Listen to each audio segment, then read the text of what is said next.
కోర్టుకు పోతుంది. రేపు కోర్టులో హైకోర్టుకి పోయారనుకోండి, ముందే నువ్వు చెప్పేశారు కదా ఇది బయటికి, ఇంకేముంది కేసు అక్కడ. రేపు పొద్దున భవిష్యత్తులో కేసు నిలబడకుండా ఇది ఇప్పుడు రేపు పొద్దున అంటే తమ వాళ్ళని కాపాడేసుకున్నారు ఇంటర్వ్యూ ద్వారా. పోలీస్ కస్టడీలో ఉండగా అతను ఇచ్చిన ఇంటర్వ్యూ అంటే దీనికి ఇంకా ఆధారాలు ఏం అవసరం ఉండవా?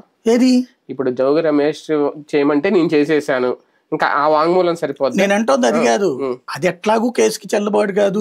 ఇప్పుడు ఆ లెక్కర కేసులో ఏది నోట్స్ 161, 164 స్టేట్మెంట్ల టైప్ లో నడుస్తుంది. దీంట్లో నేను అంటున్నది ఏంటంటే, ఈ కేసులో ఇతన్ని కూడా బయటికి రక్షిస్తామని చెప్పే పాయింట్ తో అతను ఒప్పించినట్టున్నారు ఆ మొక్క.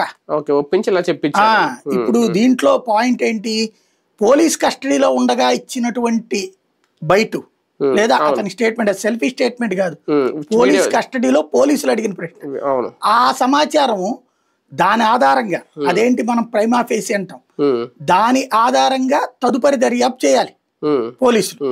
చేసి ఆ జోగి రమేష్ ఎక్కడ ఉన్నది ఏంటి అన్నటువంటిది చూడాలి. ఇవన్నీ ఏం చేయకుండా ఇది బయట పెట్టారంటే అర్థం ఏంటి? చాలా కేసులు ఇలాగా ఇవి ఇంట్రాగేషన్ అనుకుందాం, పోనీ విచారణ, ఇలాంటి వీడియోలు ఎప్పుడు బయట పెట్టారు? చాలా పెడితే కేసు అసలు పెడితే కేసు క్లోజ్ అయిపోయింది. ఇది ఎలాగ వచ్చింది? కావాలనే చేశారంట. కేసు పీగిపోవాలి, జగన్ మీదకి పోవాలి, వైసీపీ మీదకి పోవాలి, ప్రజలకు ఒక దెబ్బకి రెండు పెట్టలు. అదే ప్రజలకు తెలియడం కోసం అంతే, టీడీపీకి సంబంధం లేదు, వైసీపీ వాళ్ళే చేయించారు. తెలుగుదేశం కార్యకర్తకి తెలుగుదేశం అభిమానిని సంతృప్తి పరచడం నెంబర్ 1.